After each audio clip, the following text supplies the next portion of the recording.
Hi guys, I'm McGann, and welcome back to another episode of There, I Read It, a person in their 30s going through the Harry Potter book for the first time ever. And if you think my goal here is to just regurgitate what you already believe, whether I think it's accurate or not, you are sadly mistaken. And I would like to clarify a few things for a minute because I have just posted episode 2 of There, I Read It, and it's very interesting, I guess, how the feedback is getting. I mean, overall, I expected people to not necessarily agree with me that the Dursleys have their own side and their own perspective of things, but it's almost insane how ingrained people are that the Dursleys have to be bad. There's no excuse, there's no reason, there's no justification. They're just evil for the sake of being evil. I don't agree with that, and I think that's a really shallow, poor way to look at any work. If you really hate what I am saying and what my personal thoughts are on these different chapters,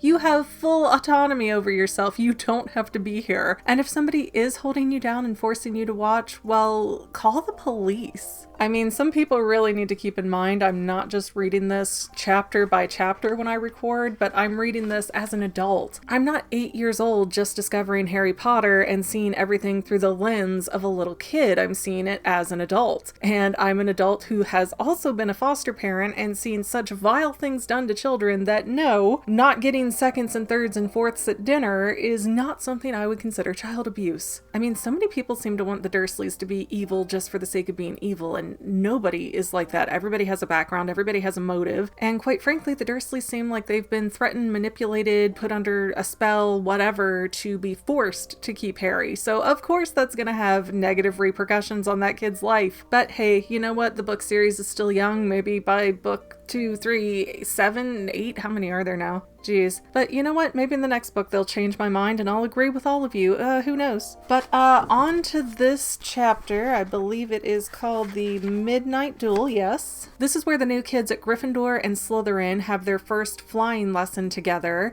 And Harry is very natural at it, but Malfoy's really good too, and they end up in this whole little and ultimately Malfoy challenges Harry to a wizarding duel, and Harry ends up as the seeker on the Quidditch team. But then of course Harry goes to show up for this duel hey, you ain't gonna stop me, I'm gonna beat you down now, I'm Superman. But it was all a ruse from Malfoy's part to try and get Filch to catch Harry out of his room at night.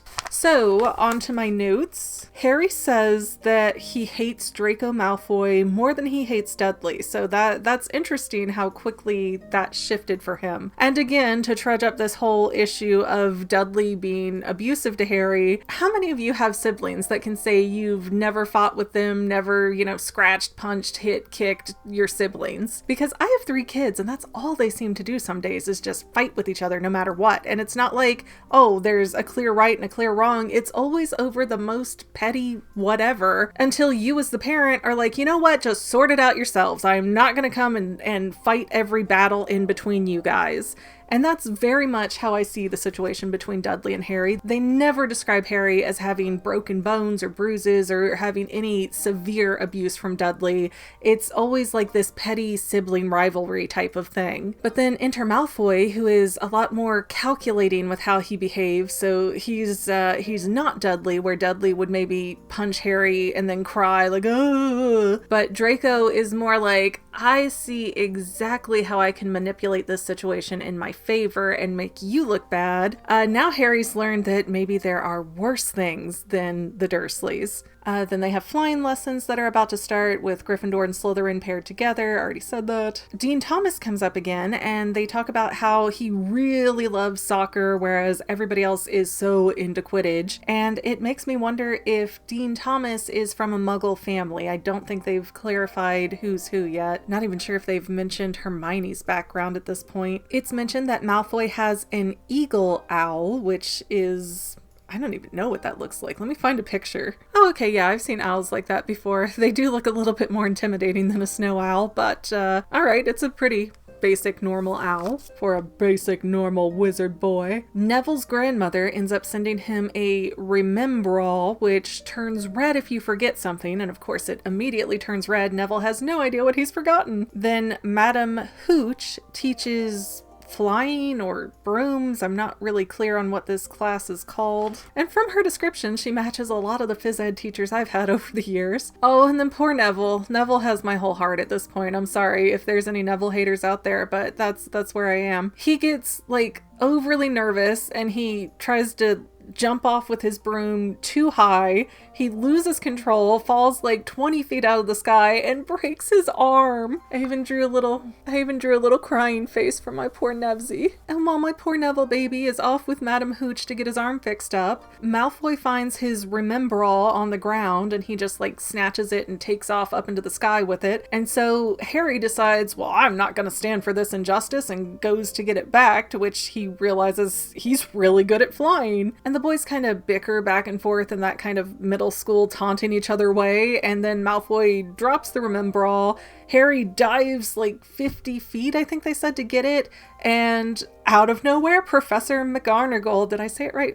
Professor McGonagall just shows up and was like, oh my god, Mr. Potter, you're crazy! And she tells Harry, follow me right now, and Harry's just like, oh my gosh, Madam Hooch warned us, I'm about to get expelled. Oh, what have I done? I haven't even lasted 2 weeks here before I get expelled. Oh no, oh no, oh no. And in his head, Harry is so dreading getting kicked out that he's like, maybe they could let me be Hagrid's assistant because he got expelled too. But it turns out that Professor McGonagall was looking for Oliver Wood, who was in somebody's class. I think Mr. Flintwick, was that right? I didn't write that part down. But McGonagall pulls Oliver Wood out of class, and he's the captain of the Gryffindor Quidditch team, and she's like, I found you a seeker, bro! And the description of what Harry did, they said, quote, Charlie Weasley couldn't have done it. So apparently one of Ron's brothers was a superstar in Quidditch, and Oliver Wood talks about they would have to get Harry a Nimbus 2000 or a Clean Sweep 7, which caught my eye because I have not yet heard of the Clean Sweep brand, so the fact that there are different brands of brooms is interesting. And Harry learns that his father, James, was a Quidditch player, and apparently a pretty good one.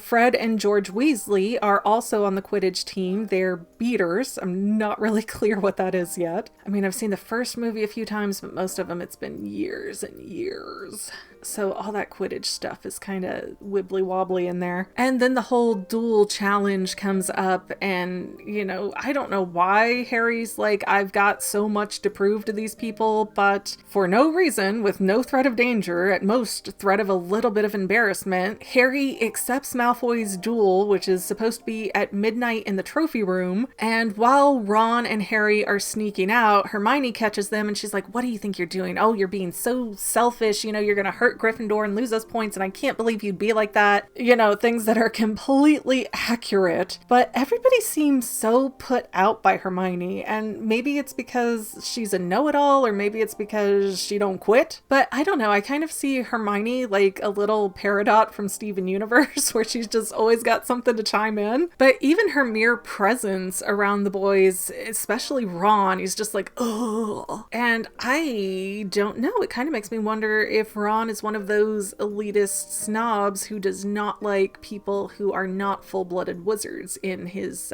school. I mean, sincerely, if Harry had been born in a different year, like Ron is so impressionable, I could see him falling under the spell of Malfoy. So instead of Crabbe and Goyle, it'd be Crabbe and Ron Weasley or something like that. But while sneaking around, they find Neville curled up outside of their dormitory area, just on the floor, and he said that Madame Pomfrey fixed his arm in about a minute, but he didn't know the new password to get into the Gryffindor sleeping area. So this poor kid, nobody's bothered to look for him or find out where he is curled up sleeping on the floor. Like, I mean, how does he not break your heart? He's so pathetic. It's so cute and sad. And I think that makes a real difference for me between Neville and Harry, because Neville has this sadness to him in a way that tugs at your heart because he doesn't really fight against it. Like he almost has given up and he knows he can't. Harry, on the other hand, is very well aware that he's not getting what he feels he's entitled to, so he's sarcastic and dark-humored and angry about things, and I don't know. I've had enough angsty people in my life to fill my own 7 7 set of giant novels, so it doesn't click with me. I love Bolin, not Mako. But now, instead of this duel being just Ron and Harry sneaking out, there's Hermione behind them going, hey, you shouldn't be here, and Neville like,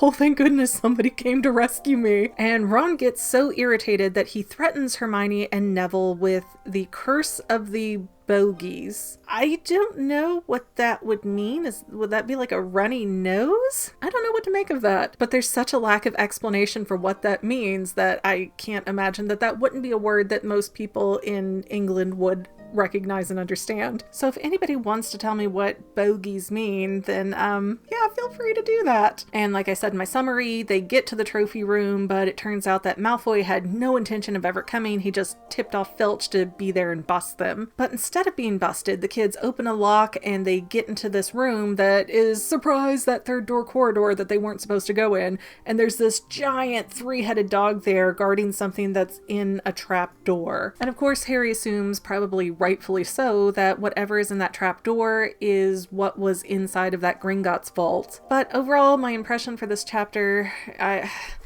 was almost a frustrating chapter because here we have Neville, who has my full heart and sympathy, and he's been injured, and then nobody in his house bothers to look for him. So yeah, he's missing, but nobody cares enough to go find him. Wow. I mean, even if they didn't think that he was out of the hospital wing yet, wouldn't some of them have gone to go check on him, bring him flowers, here's dinner, any kind of show of human affection towards a fellow human being who has just had a severe injury? No, not worth your time. All right. Well, that's just another example of that wizard elitism then, because of course Neville is barely magic enough to be there. So let's have a little discussion question here, and let's take it back to Harry versus Malfoy. And of course, Malfoy has definitely got that sort of bully kid attitude, but it's also that kind of attitude where if you ignore him, his power goes away. Because, he takes the Remembrall not because he wants it, not because he's really gonna steal it, but just because it's agitating other people. And he gets off on your reaction to that because that gives him power and control. So the way to vanquish that would be to say like, oh,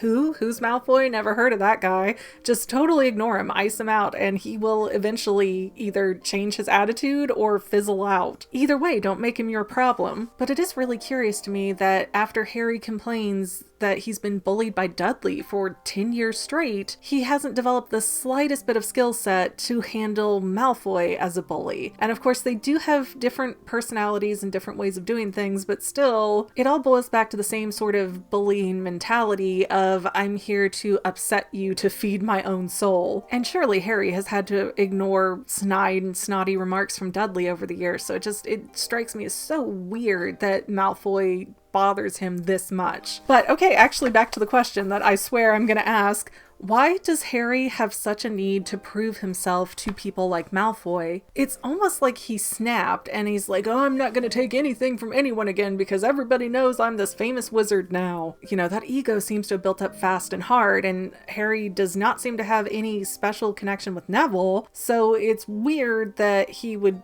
be so defensive over Malfoy doing something to Neville's things. And I get it from a kid's simple, hey, that's not right, I'm gonna stand up for justice kind of perspective there, but is that really the case? Is Harry trying to defend a non-friend, or does Harry just want to prove that he's good enough to be there to somebody who doesn't really like him? I don't know, let's talk about it in the comments, and other than that, I will see you next time, guys. Thanks for watching.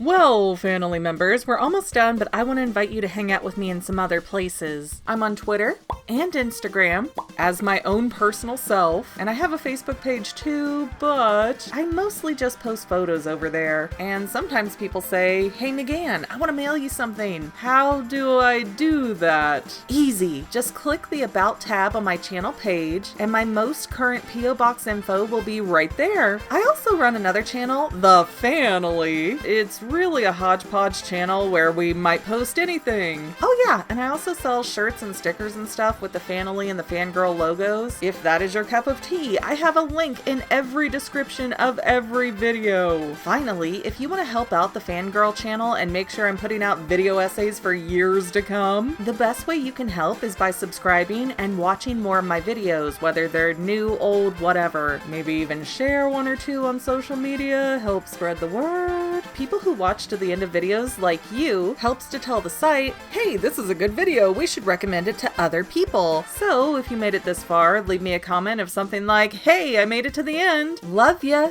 See you next time, Fanily members. Bye.